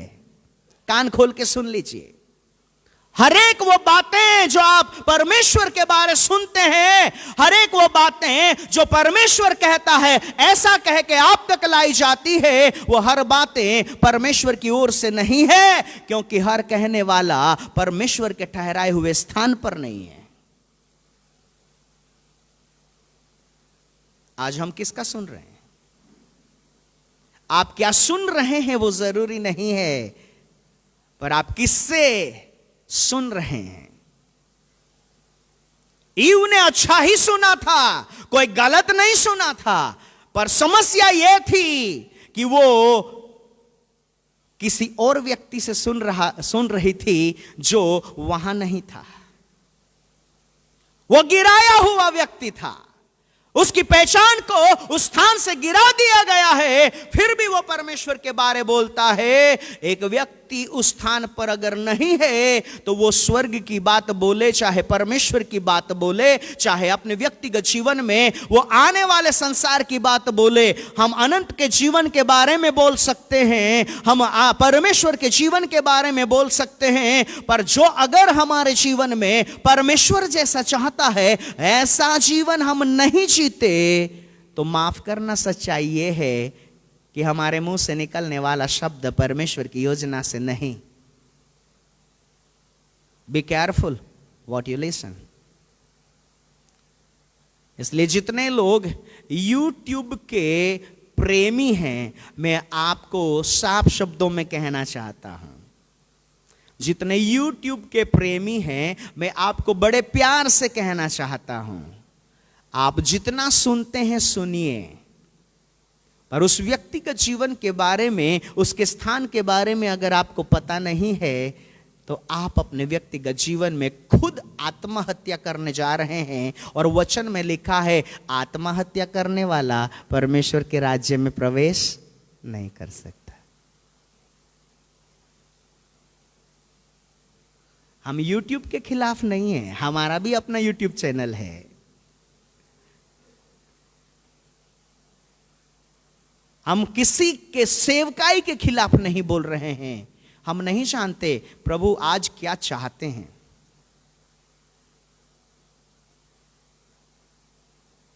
हम क्या सुनते हैं वो इंपॉर्टेंट नहीं है, किसके द्वारा सुनते हैं वो इंपॉर्टेंट है। इसलिए जिस जगह पर मैं खड़ा हूं, इस जगह को बोला जाता है पुलपिट। राइट, सही है, पुलपिट। और पुलपिट का मतलब क्या होता है? उस गहराई में पड़े हुए लोगों को उस ऊंचाई में लाना।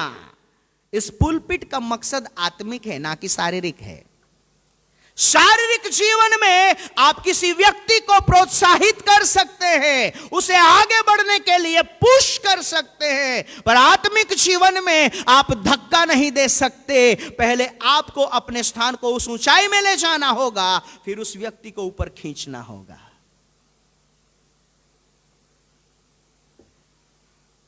इसलिए इस पुलपिट की जगह आप किसको देते हैं, उसके स्थान के बारे में आपको पहले जानना चाहिए। और उसके लिए हमारी आत्मिक आंखें और आत्मिक कान खुले होने चाहिए, तब हमें समझ में आएगा। एली को दिखाई नहीं दिया कि हन्ना के जीवन में क्या था। आज हमारी समस्याएं बड़ी भयानक है। हम उस विषय को पूरा नहीं कर सके जहां हमें पहुंचना है, पर हम आपको कहना चाहते हैं, सावधान रहें, हम बड़े ही भयानक दिनों की ओर आगे बढ़ रहे हैं। अपने जीवन की सुरक्षा का प्रबंध करें। हमारी ओर आने वाला हर शब्द परमेश्वर की ओर से है या नहीं, वो जब तक हमें समझ में ना आए, हम आपको कहना चाहते हैं सुनो, जितना सुनना है सुनो, पर उसको अपने जीवन में स्थान तभी देना जब आपके व्यक्तिगत जीवन में वचन के आधार से उन बातों को, परमेश्वर का वचन जो सत्य है, इस संसार में केवल 3 सत्य हैं। एक है परमेश्वर जो सत्य है, दूसरा परमेश्वर का वचन जो सत्य है, और तीसरा परमेश्वर का आत्मा जो सत्य है। इन 3 सत्य के अलावा संसार में कोई चौथा सत्य नहीं है।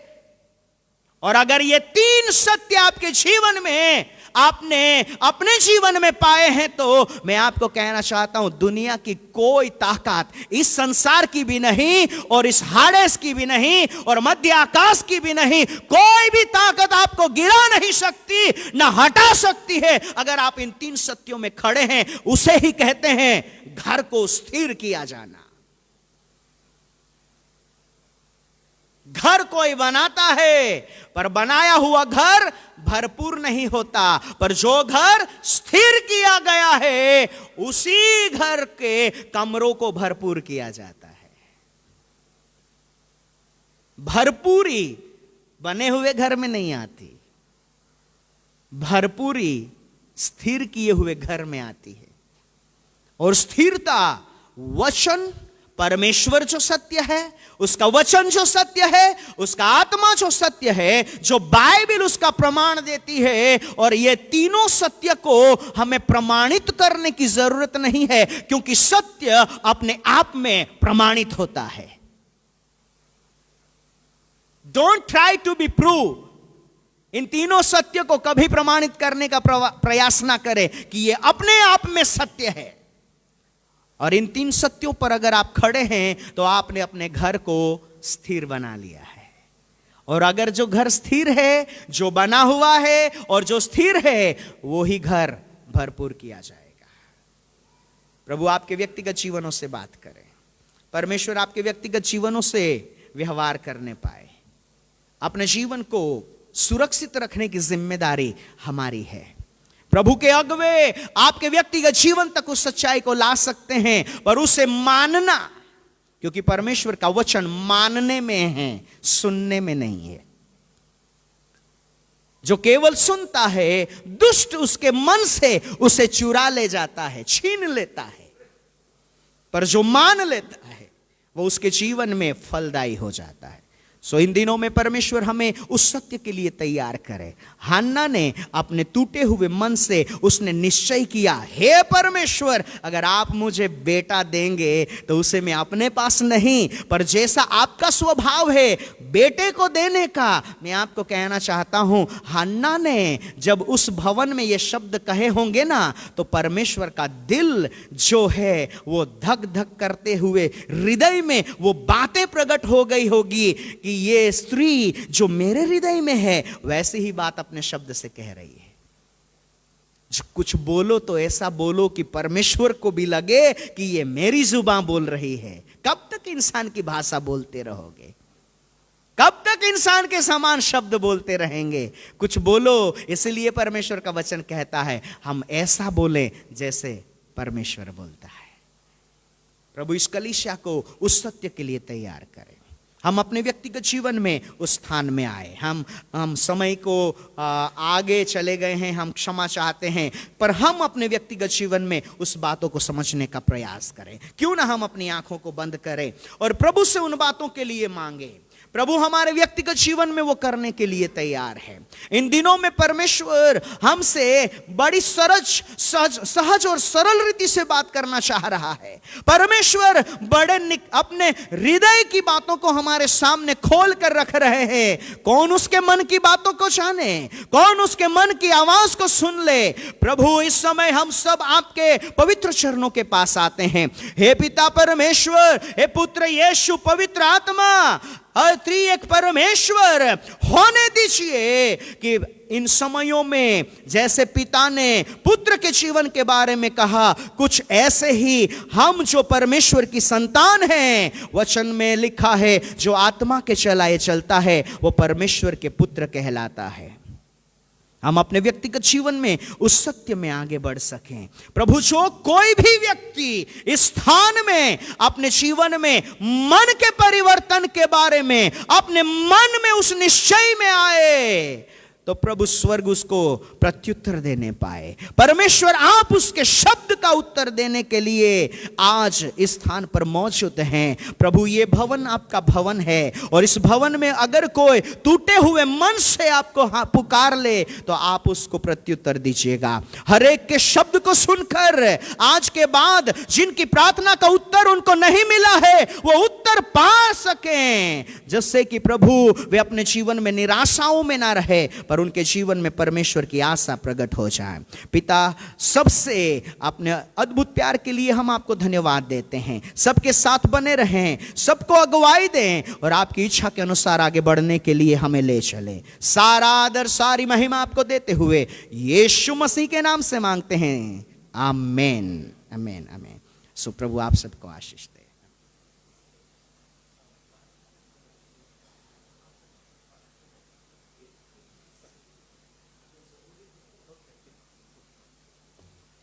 फारच महत्त्वपूर्ण असं देवाचं पवित्र वचन आमच्यापर्यंत आलेलं आहे प्रियांनो। एल्कानाच्या या घराच्या द्वारे आणि हन्नेच्या तुटलेल्या हृदयाच्या द्वारे आम्ही हे समजून घेतलं प्रियांनो, आमच्या प्रार्थनेची उत्तरं ही कशा पद्धतीने मिळतील। या मौलवान पवित्र वचनासाठी मी परमेश्वराचा आभार मानतो। मैं परमेश्वर के दास के लिए प्रभु का धन्यवाद करता हूँ, बिशप पटेल जी के लिए कि परमेश्वर का पवित्र वचन आपने हमारे लिए लाया। प्रभु आपकी सेवकाई आशीषित करे। या पवित्र वचनांच्या सोबतच प्रियजन हो, आपण आणलेलं दान प्रभूच्या भांडारात अर्पण करणार आहोत। यासाठी क्वायर आणि तरुण संघ पुढे येतील, एक गीत गायन करतील व हे गीत होत असताना आपण आणलेलं दान प्रभूच्या भांडारात अर्पण करूया।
मिळून गावे. हम हाथ उठाकर गाएंगे, यीशु तेरा नाम रहे ऊंचा. हम हाथ उठाकर गाएंगे, यीशु तेरा नाम रहे ऊंचा.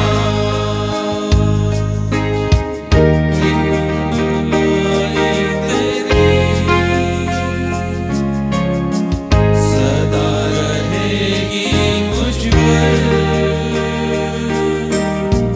तेरी विश्वास योग्यता. देखूंगा मैं उम्र भर.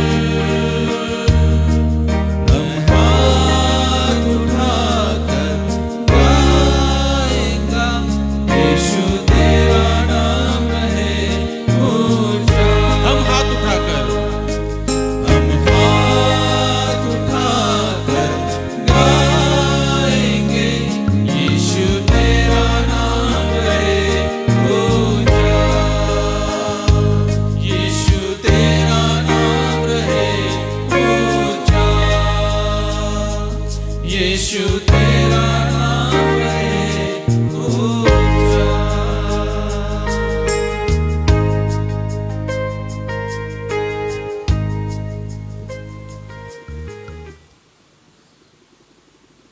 प्रियजन हो, या दानार्पणासोबतच या विभागासाठी मी विनंती करतो की आज एस church mission school campus gate जवळील परिसर, इंदिरानगर जिमखाना परिसर, बापनाचाळ पटेलवाडी, गिरीविहार परिसर, Rupasheth park, R K city, Kalyani park, Nalwa road या भागाचा जो परिसर आहे, सोबतच वागोदा शिवार या परिसरातील सर्व परिवारांना माझी विनंती आहे, कृपा करून तुम्ही आपल्या जागेवरती उभं राहावं.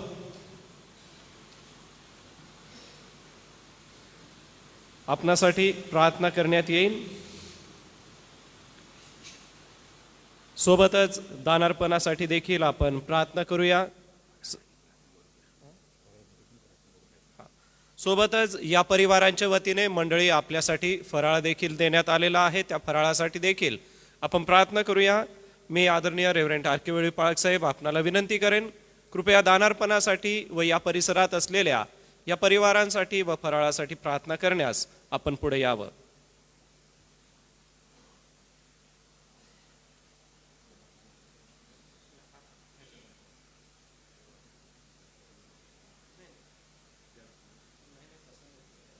प्रार्थना करू.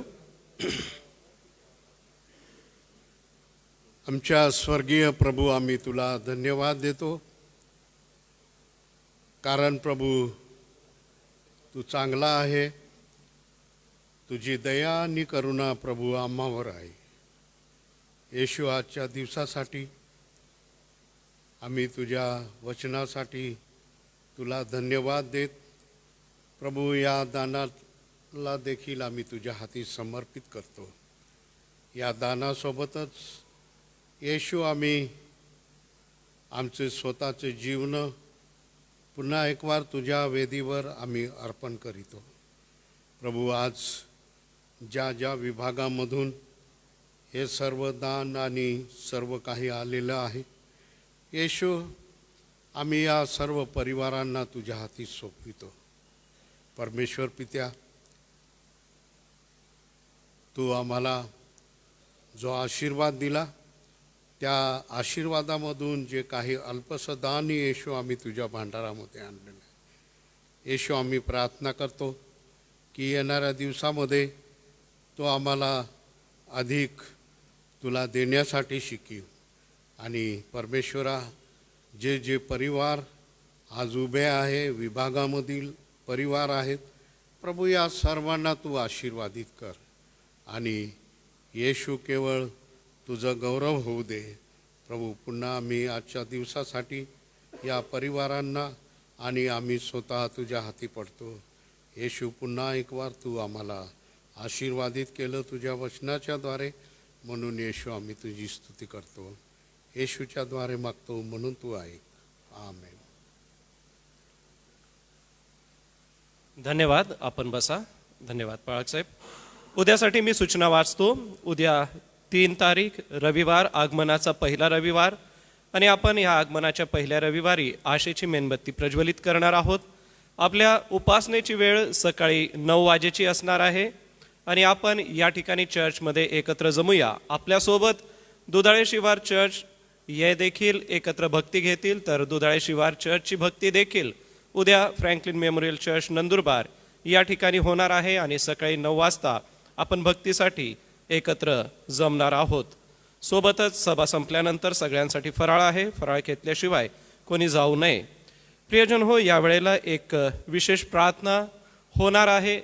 जे प्रियजन आरोग्य प्रभूकडे प्रार्थना करीत आहे, कोणाला जर तब्येत बरी नाही किंवा काही आहे समस्या, प्रभुदेव बाप आपल्याला आरोग्य देव, यासाठी आपल्यामध्ये उपस्थित सन्माननीय बिशप सतीश पटेल आहेत. परमेश्वराने त्यांना प्रार्थनेचं देखील दान दिलेलं आहे, तर ते विशेष प्रार्थना करू इच्छितात. तर यावेळेला ती विशेष प्रार्थना होईल. ज्यांना असं वाटतं आम्ही जागेवर उभं राहिलं पाहिजे, ज्यांना असं वाटतं पुढं आलं पाहिजे, आपण येऊ शकता, किंवा मग प्रार्थना संपल्यानंतर आपण बिशप साहेबांना वैयक्तिक भेटून या ठिकाणी प्रार्थना करून घेऊ शकता. तर ही विशेष प्रार्थना यावेळेला होणार आहे. यासाठी मैं विनती करूँगा बिशप पटेल जी से, इस समय हम प्रार्थना में जाएंगे. जो प्रभु के पास आज के वचन के अनुसार जो मांग रहे हैं, प्रभु ने आरोग्य दे. ज्यांना असं वाटतं आपण आपल्या जागेवर उभं राहू शकता, पुढे येऊ शकता आणि सभा संपल्यानंतर भेटसुद्धा घेऊ शकता. मैं पटेल जी से विनती करूंगा, कृपया आप आगे आकर प्रार्थना करें.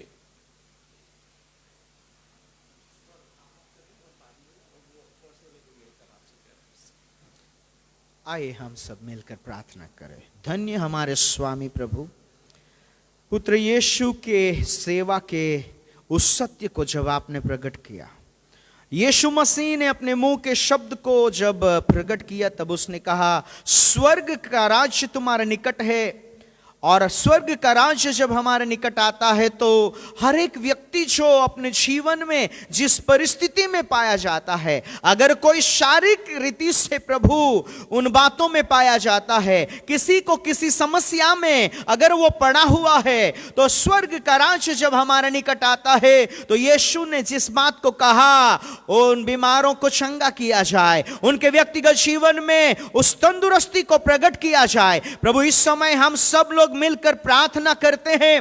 यीशु ने जैसे अपने व्यक्तिगत जीवन की सेवा के दौरान उस सत्य को कहा, प्रभु यीशु के नाम से हम इस समय हर एक वो व्यक्ति अगर कोई शरीर में बीमार पाया जाता है, उनके सिर से लेकर पांव तक प्रभु आपके चंगा करने वाली सामर्थ्य जो यीशु मसीह में थी, जो लोगों को चंगा करती थी, यीशु के नाम से चंगाई मिलती है. यीशु के लहू के बहाए जाने से आरोग्यता प्राप्त होती है. हर एक वो व्यक्ति जो अपने शरीर में बीमार पाया जाए, अगर वो यहां उपस्थित है, यहां नहीं भी है, प्रभु आपका चंगा करने वाला सामर्थ्य हर एक व्यक्तिगत जीवन को सिर से लेकर पांव तक आपके पवित्र लहू के घेरे में उन्हें लाते हैं. पिता उन्हें चंगा करे, तंदुरुस्त बनाए, जिससे कि वो आपकी महिमा का कारण हो सके. अगर कोई व्यक्ति प्रभु ऐसी समस्याओं में पड़े हैं, अगर किसी की पारिवारिक समस्याएं हैं, अगर उस किसी व्यक्तिगत जीवन की अपनी व्यक्तिगत समस्याएं हैं जहां अब तक उन्हें समाधान न मिला हो, यीशु के नाम से हम सब मिलकर सहमत होते हैं, क्योंकि आपका वचन कहता है 2 जन अगर पृथ्वी पर सहमत हो जाएं, स्वर्ग उनके लिए, परमेश्वर उनके लिए उसे घटित करे. इस समय प्रभु हम सहमत होते हैं, ऐसे लोग उन परिस्थितियों में ना रहें, उस परिस्थितियों से वे बाहर आ जाएं, उनके जीवन में नया बदलाव आए. पिता परमेश्वर, यीशु के नाम से हर एक उन परिस्थितियों पर हम अधिकार को प्रकट करते, आपका कार्य दिखाई दे लोगों के जीवन में, तन में, मन में, आत्मा में है, और उनके चाल चलन, स्वभाव में, जीवन में प्रभु एक नया परिवर्तन आए. सब कुछ आपकी महिमा के लिए होने पाए. यीशु मसीह के नाम से मांगते हैं, आमीन. आमीन.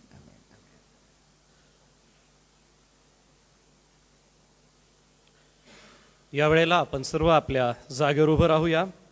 प्रभूने शिकवलेली प्रार्थना म्हणू आणि प्रभूच्या प्रार्थनेनंतर सन्माननीय रेव्हरेंड जयेश पठारे पाळक साहेब पुढे येतील, प्रभूचा आशीर्वाद देतील व या रात्री ईश्वरा हे गीत गाऊन आपण या ठिकाणाहून आजची भक्ती समाप्त करून जाऊया.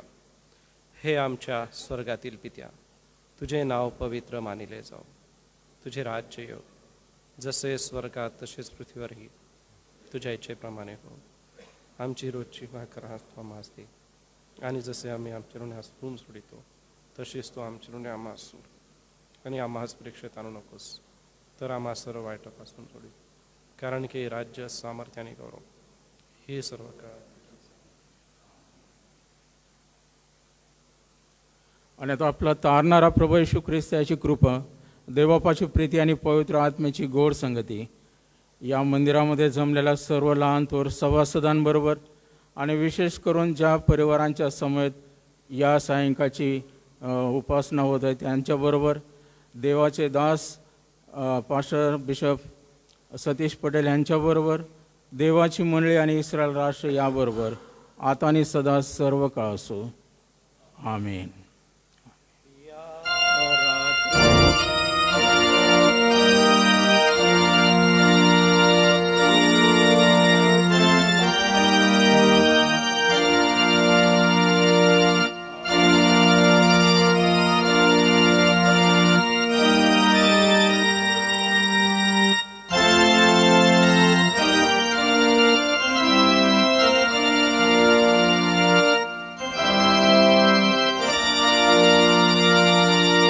सर्वांना सलाम. बाहेर फराळ वाटप होत आहे, तर कृपया फराळ